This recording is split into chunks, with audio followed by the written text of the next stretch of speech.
Welcome back to the Manor. Julian McBain here, and today we are going to be talking about something that was mentioned to me in conversation, and I'll kind of explain things, and I'm going to have to be vague. I'm going to be very vague for the privacy of this person, but I do want to go into something.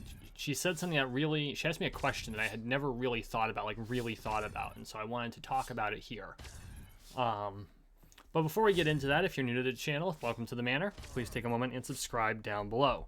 We are on the road to 13 million subscribers, one subscription at a time, so make sure you subscribe. Also, please consider going to patreon.com/JulianMcBain if you want to support my work. If you do, you'll get exclusive content. My September video is up. It was a few days into October before that happened. My apologies to my patrons. The end of September was absolutely bug nuts for me. I made the video in September. I just kept forgetting to upload the damn thing. So that's actually available right now, and it's actually been available for a little over a week. Okay. Oh, and one of the other benefits to being a patron is patrons actually selected the next game I'll be playing on live stream. So, like, I'm currently doing Resident Evil 4 because I had ordered the game, but it had not come in yet, and I had a gap, and I didn't want to wait too long, so I chose Resident Evil 4 because it's October. And once I'm done with Resident Evil 4, I will be doing Champions of Norath. Champions of Norath. So okay. The question that was asked of me, and believe it or not, it was not in reference to me. Although I am certainly guilty of this too. The question was asked, why are men so stubborn? And you know, I hadn't really thought about it. And so my answer was somewhere along the lines of, and I gave a couple of reasons, but the one that was most pertinent that I could think of is, men absolutely hate it when they are not in control of their own, I'm going to paraphrase, men hate it when we're not in control of our own future. We're not in control of our destiny and in control of our surroundings per se. And by surroundings, I don't necessarily mean, you know, the macho head of household, man's house at home is his castle nonsense. But I mean, in the very real combat, the way you would think of it if you were in combat. You need to be in control of your situation. You need to control your surroundings as much as possible. Because historically, men were the ones who fought. We were the ones who hunted. You don't have to go back very far to where that was the case either. I mean, outside of war, you go back 500 years, where every day of life is an absolute catastrophe, and you're doing everything you can to survive. And it's no small wonder that, you know, we had to be stubborn just to survive. And then she mentioned that women are stubborn too in their own way, and absolutely they are. It's arguably they're more stubborn than men, and for good reason. Because again, you don't have to go back more than 100, 150 years, and a woman not being stubborn in a lot of situations meant not only did she die, but her children died. And we don't think about that much in our modern age because we're probably 5 generations out of the majority of the population living in absolute abject poverty. That's not very long. You know, we're 120 years out of that. Technology has come a long way. It's given us a lot. It's given us the ability to spend time making videos while playing video games about poorly understood psychological phenomenon. Yes, I just dunked on myself. And think about this. 20 years ago, I could not make this video. One, because this game did not exist. It would not come out for another 2 years. But neither did YouTube. When was YouTube found? I want to know when YouTube was created.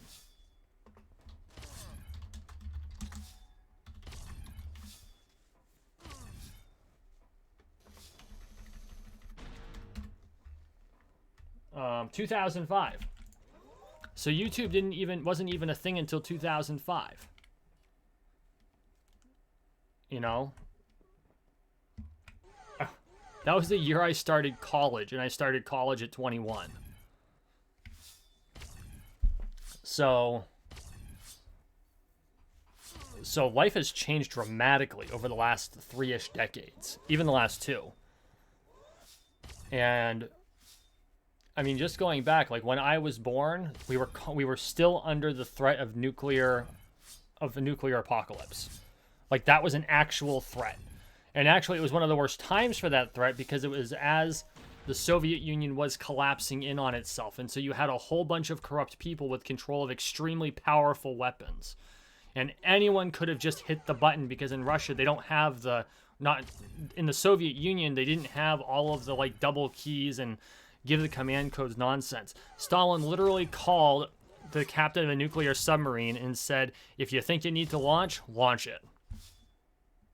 And that was it. That was the whole authorization. By the way, that Soviet captain is credited with saving the world because he did not launch the missile. And there was another case where there was a radar, because the radar back then wasn't very reliable. It tended to give false positives. They got an alarm, and it was a false positive. And the Kremlin called the bunker and said, get ready to launch. You know, we need to counterstrike before this thing lands. And the person in charge of the facility looked at the radar, and he's like, this is false. This is false. I'm not going to do it. Either that or they got the reading and they had to make the decision on whether to notify the Kremlin. If they were wrong, they were screwed. If they were right, then if they didn't tell them and were wrong, they would be executed. If they told them and were wrong, then millions of people would die. And so they made the call to risk their own lives rather than risk the devastation of the whole world. And they are also credited with saving the world. And I don't remember where. I think both of those were on a History Channel special regarding the Soviet Union. You'll have to look it up. But both of those things happened. And so there was a reason I went down that tangent. The technology we have today completely changes everything. So much different from a world. Oh, my phone went off. I thought someone was calling me. Sorry about that. So much different from the world where we were under constant threat. And so these artifacts of human psychology still play into it because they're evolutionary. I'm going to postulate that there is a circuit that causes our stubbornness, that it's so ingrained it might be neurological. Because think about it, humans, and here's where I think it comes in. This is if I had to make a guess as to where stubbornness would be mapped, it's probably mapped in the same place that where all of our hunting instincts are. And here's why. Human beings are persistence hunters, basically speaking. Before we had firearms, and even to the extent we do have firearms, humans would push their prey literally to exhaustion, if necessary, in order to take the meat. And I mean, we would hunt massive animals. Okay, humans caused the extinction of the aurochs in order to eat, because the aurochs were rich, fatty meat that was high in nutrition. We didn't kill them off out of malice. We literally hunted them for food to death.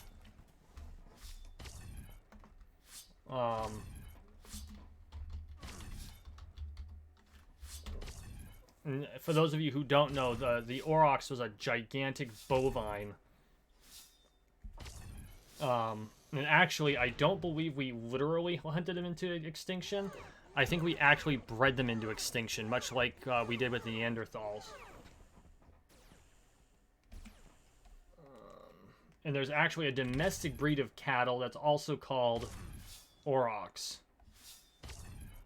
Um,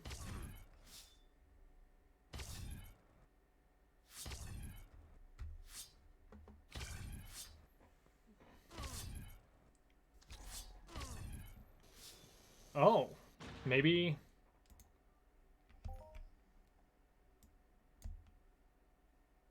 Is. Okay, so the wild subspecies are extinct, but there are domesticated extant aurochs species. Okay.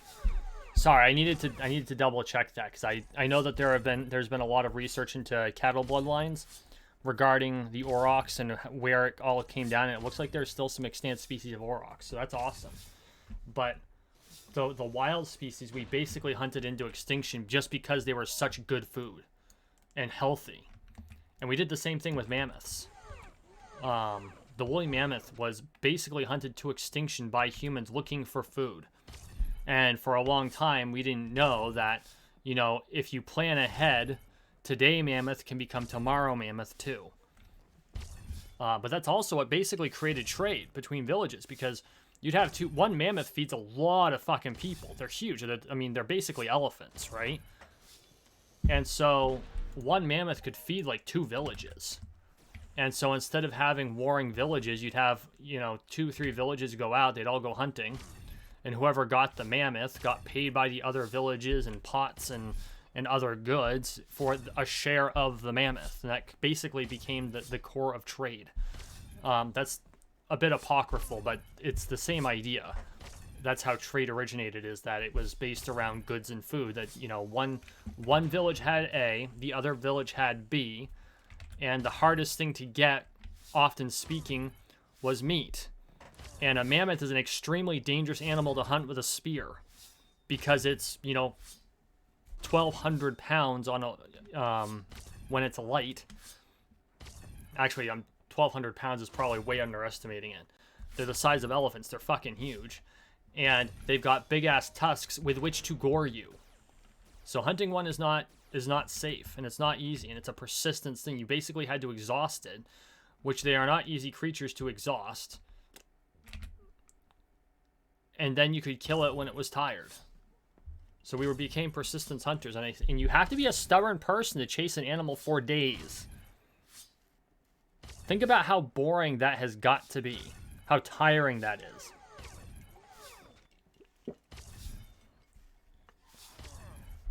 And so if I had to guess, the origin of our stubbornness is because we are a hunting species. We were an apex predator, which is actually really interesting that we are apex predators, because we were also a prey species for a very long time. And in fact, looking at us and our closest relatives, the chimpanzees and the bonobos, you can see why we could be considered prey animals. Now, chimpanzees are a lot more dangerous than people give them credit for. They're incredibly strong. And, in fact, a chimpanzee could tear a fully grown chimpanzee, which is not very large, can tear apart a human adult limb from limb with very little effort. They're insanely strong. And they'll do that to each other. Chimpanzees also go to war. It's more like the tribal wars that you find in the Middle East, and a lot less like the shock wars that we fought in Europe. But and what I mean by that is, and I'm not demeaning it, and so to tangent once more, in the Middle East, most of the fighting is raids. And so what they do is they're not even necessarily out to kill a lot of people. They are out to gain fame and gain fortune and steal some stuff. And that this has at least been historically true, going back many thousands of years. Now, is it different now with religious ideologies and things? Yes, of course it's different. There's going to be a lot of differences in the modern age. But if you go back 500 years, that's basically what it was. And yeah, you had the religious things back then too, but between tribes, it was a lot of raiding, and so they didn't necessarily go out to cause huge amounts of or to take territory for long periods of time. Are you just not able to be targeted? But they were quick strikes, and they pulled out, and so that's basically what chimpanzees will do. They'll patrol their territory, and if they run into each other, they start hurling rocks at each other. And evidence of chimpanzees using weapons has been documented in Africa. Although, by weapons, I mean they're using giant-ass rocks and hurling them at each other. You know what I mean? We're not talking they're picking up the M16 and, lighting each other up. They haven't, I don't even think they're using tree branches as spears, although they do use them as forks, essentially, in order to eat bugs out of trees. Or fishing poles.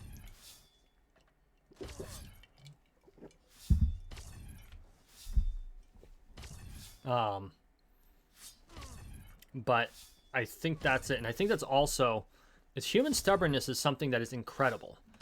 Because amazing things can generate stubbornness. Survival can often be attributed strictly to someone's stubbornness. My grandfather, who has COPD, he's on oxygen. And I'm pretty sure the only reason he's alive right now, he's my last remaining grandparent, and I think the only reason he's alive today is because he's just too stubborn to die. I'm willing, if you told me that God himself walks into his room every night and says, Leo, it's time to go, my grandfather would say, no.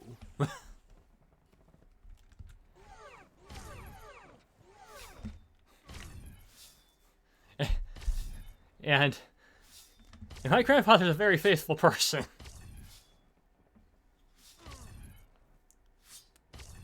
But he was the guy who would tell God no. And to be fair, I'm kind of that way too. I have decided that I plan to live to be at least 150 years old, even if it means turning away the Reaper night after night when he comes to collect my ass. Actually, there was a joke when I worked for the bank that I said I will be here for my my retirement day will be my 100th anniversary, which unfortunately I only worked for the bank for 5 years because I had to move out of their footprint. But that was my plan. That was literally my plan. When they because at that bank, what they do is somewhere within the first year, they sit you down and go through career plans. Like they actually want you to map out what your ideal career is. And okay, cool. And the first thing they do is they say, okay, at what age do you plan to retire? And I thought about it for a minute and I said, my retirement date will be June 13th, 2112. And I could see my manager kind of try to calculate that out, and she goes, A, how do you know the exact date already? Or why did you pick that date? And I said, because that'll be my 100th anniversary. And I said, I will be the first person to make it 100 years with this company, if possible. And if I had stayed within the footprint, that would have probably happened. I firmly believe I'm going to make it to 150. Even if it's even if I am even if I am House, Mr. House from Fallout New Vegas. That's how I'll do it.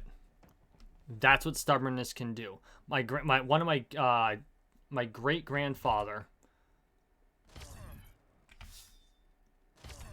built houses from the age of 14 until he was 95.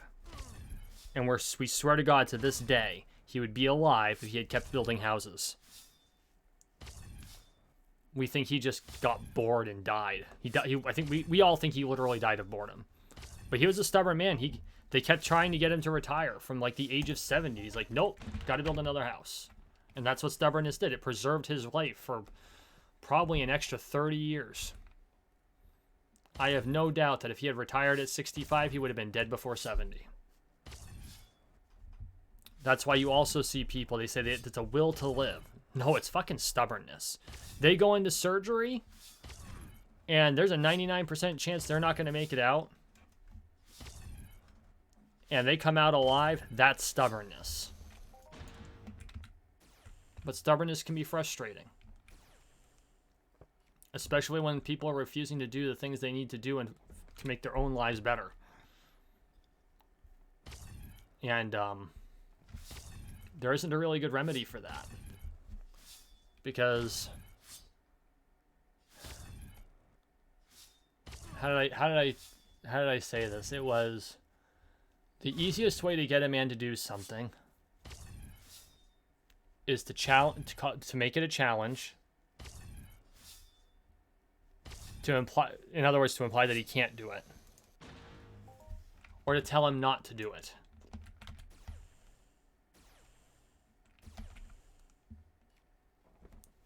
And I meant that, you know, it's like these are the two reasons that a man is going to do something that you want him to, or make him think it's his own idea. Those are the three best ways to cut through stubbornness. And that is fundamentally correct.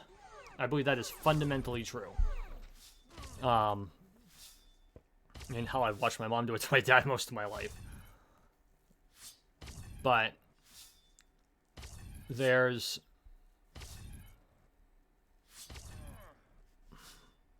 I don't know. I think that I still think it has something to do with the hunting circuit. I do. Whatever part of our brain is, and I don't know if it's an actual circuit, but I think it is. If I had to guess, I would, if I had to make a choice, if someone held a gun to my head and said, is hunting a circuit or something else? I would gamble on it being a circuit. Just like play. Just like predator response. They're circuits. They're ingrained. They're so deep you cannot remove them. If I had to guess, the hunting instinct is a circuit, if I had to make a guess. Or what the equivalent of a circuit for something that complex. So like that would probably be an IC chip, which is a circuit of circuit, a chip of circuits, or a chip of switches. So yeah. We meandered quite a bit today. I tend to do that. But I found the question very fascinating because I never really thought about it before. And then she asks me this question, I'm like, that's a damn good question. So, okay guys, thank you for watching, thank you for listening. Please like, share, and subscribe down below. We are on the road to 13 million subscribers, one subscription at a time, so make sure you subscribe. And as always, I really appreciate all of your support, and we will see you in the next one.